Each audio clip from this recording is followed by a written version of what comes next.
Hello everyone, first time మన channel చూస్తుంటే subscribe చేసుకోవడం మర్చిపోవద్దు. ఈ ఎపిసోడ్ అయితే నిజంగా చాలా అంటే చాలా ఎక్సలెంట్గా ఉంటుందండి.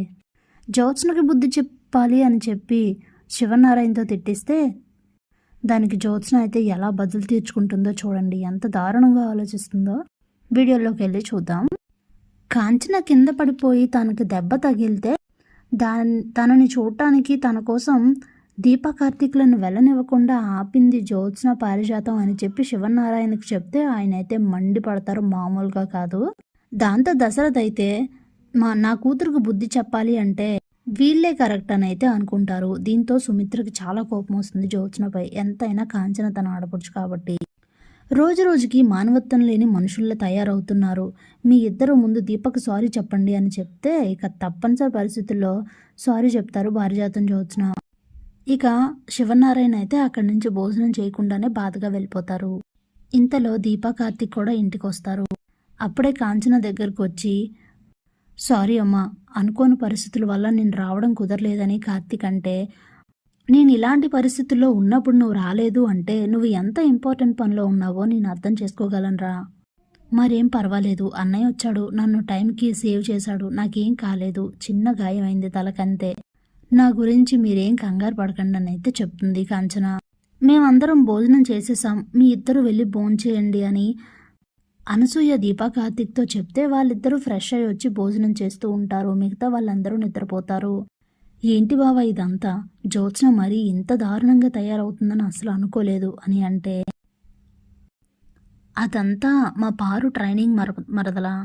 పారు ట్రైనింగ్ అంటే మరి మామూలుగా ఉండదు అని అంటాడు కార్తీక్. ఇక ఏదో విధంగా జ్యోత్స్నని మార్చాలి, జరిగింది అందరికీ తెలిసేలా చేయాలి అని అంటే, అలాగే చేద్దాంలే అని చెప్తాడు కార్తీక్. ఇక ఇదిలా ఉండగా జ్యోత్స్న నైట్ అయితే బాల్కనీలో నిల్చొని తెగ ఆలోచించేస్తూ ఉంటుంది. ఈ రోజుతో నా ఎనిమిది లిస్టులో నుంచి ఒకరు పోయారు, దరిద్రం పోయింది, పీడ పోయింది అనుకుంటే మళ్ళీ ఏంటిది, పైగా నేనా దీపక్ సారీ చెప్పడం ఏంటి అసలు అని చెప్పి చాలా ఇరిటేటింగ్గా ఫీల్ అవుతూ తెగ ఆలోచించేస్తూ ఉంటుంది. ఎలా అయినా సరే బదులు తీర్చుకోవాలి అని ఆలోచిస్తూ ఉంటుంది చాలా సీరియస్గా. అప్పుడే తనకు మంచి మాస్టర్ ప్లాన్ అయితే తడుతుంది. ఇక ప్లాన్ అయితే అమలు చేస్తుంది నెక్స్ట్ డే. ఇక ఉదయాన్నే శౌర్యన్ స్కూల్కి పంపించేసి దీపా కార్తీక్ ఇద్దరు శివనారాయణ ఇంటికైతే వచ్చేస్తారు. అప్పుడే సుమిత్ర కార్తీక్ దగ్గరకు వచ్చి, వదినకి ఎలా ఉందిరా అని అడుగుతుంది. ఇప్పుడు బాగానే ఉందత్త, కంగారు పడాల్సింది అయితే ఏం లేదు అని చెప్తే సరేనని చెప్పి అక్కడి నుంచి వెళ్ళిపోతుంది సుమిత్ర. ఇంతలో జ్యోత్స్న రెడీ అయ్యి వచ్చి ఆఫీస్కి వెళ్ళాలి కార్తీ అని చెప్తే కార్తీక్ జ్యోత్స్న ఇద్దరు ఆఫీస్కి వెళ్తూ ఉంటారు. అప్పుడే జ్యోత్స్న, నాకు ఇప్పుడు అర్థమైంది బావా, నువ్వు అత్త విషయంలో నన్ను ఎందుకు డైరెక్ట్గా తిట్టలేదో నాకు ఇప్పుడు అర్థమైంది. రాత్రి తాతతో తిట్టించాలని ప్లాన్ చేసి నువ్వు కావాలని నన్ను డైరెక్ట్గా తిట్టలేదు. నా రోజు రోజుకి నువ్వు కొత్తగా కనబడుతున్నావు తెలుసా అని అంటే, నువ్వు చేసిన దానికి అది చాలా చిన్న జ్యోత్స్న, ముందు వెనక ఆలోచించకుండా ఆవేశంలో నచ్చింది చేసుకుంటూ వెళ్ళిపోతున్నావు, అందుకే నీకు ఇలా బుద్ధి చెప్తేనే కరెక్ట్ అనిపించింది అని అంటాడు కార్తీక్. అప్పుడే జ్యోత్స్న తన మనసులో, ఎందుకు బావా అంత సంబరపడుతున్నావు, నువ్వు నిన్న చేసిన దానికి నేను ఈరోజు బదులు తీర్చుకోబోతున్నాను, నువ్వు మళ్ళీ నెక్స్ట్ టైం నా వైపు చూడాలంటేనే, నన్ను ఒక మాట అనాలంటేనే భయపడతావు, అలా ఉంటుంది నా రివెంజ్ అని అయితే అనుకుని మురిసిపోతూ ఉంటుంది.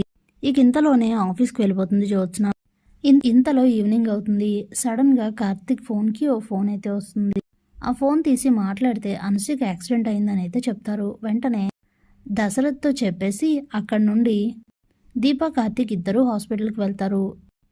పెద్దగా గాయాలేమీ తగలవు కానీ చిన్న చిన్నగా అయితే తగులుతారు. అసలు ఏమైంది అని అడిగితే, నేను శౌర్యన్ స్కూల్ నుంచి తీసుకొస్తూ ఉంటే ఓ బండి అయితే వచ్చి అసలు అది శౌర్యకి తగలాల్సిన గాయం, నేను తనని సైడ్కి లాక్కునేసరికి నాకు అది తగిలింది, కాకపోతే నాకెందుకో అది కావాలనే చేసినట్లుగా అనిపిస్తుంది కార్తీక్ బాబు అని అంటే షాక్ అవుతారు దీపా కార్తీక్. ఎందుకు అలా అనిపించింది అని అడిగితే, నేను శౌర్యని సైడ్కి లాక్కుంటే అయినా కూడా స్ట్రైట్గా వెళ్ళిపోకుండా శౌర్యనే ఏం చేస్తూ తనకే ఆ దెబ్బ తగలాలని ప్రయత్నించారు, ఆ పొరపక్షంలో నాకు వచ్చి ఆ దెబ్బ తగిలింది తప్ప, లేదంటే అది శౌర్యకి తగలాల్సిందే, నాకు అందుకే శౌర్యకే కావాలనే ఇదంతా ఎవరో ప్లాన్ చేసిందని నాకు అనుమానంగా ఉంది అని అంటుంది అనసూయ. అప్పుడే కార్తీక్ ఈ విషయంలో ఇంకా ఎక్కువ ఆర్గ్యుమెంట్ జరగకూడదని, అవన్నీ తర్వాత ఆలోచిద్దాం, ముందు మీరు రెస్ట్ తీసుకోండి అని చెప్పి చిన్న చిన్న గాయాలే కాబట్టి అనసూయని ఇంటికి తీసుకొని వెళ్ళిపోతారు. అప్పుడే దీపా కార్తీక్ మాట్లాడుకుంటూ ఉంటారు. ఏంటి బావా ఇది? అత్తకు తగిలిన దెబ్బలు మన శౌర్య గనక తగిలితే తట్టుకోగలదా? చిన్నపిల్ల అయినందుకు తన ప్రాణమే పోతుంది. అత్త చెప్పింది నిజమేనంటావా? కావాలని ఇదంతా ఎవరో ప్లాన్ చేసి ఉంటారా అని అంటే, ఎవరో ఏంటి, జ్యోత్స్నే ప్లాన్ చేసి ఉంటుంది. తనకు తప్ప ఇలాంటి అవసరాలు ఇలా ఇలా చేయాల్సిన అవసరం ఎవ్వరికీ ఉండదు.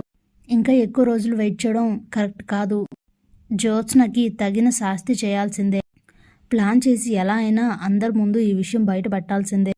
అప్పుడే అన్ని సమస్యలు తీరుతాయని చెప్తాడు కార్తీక్. సరే అంటుంది దీప. Thanks for watching.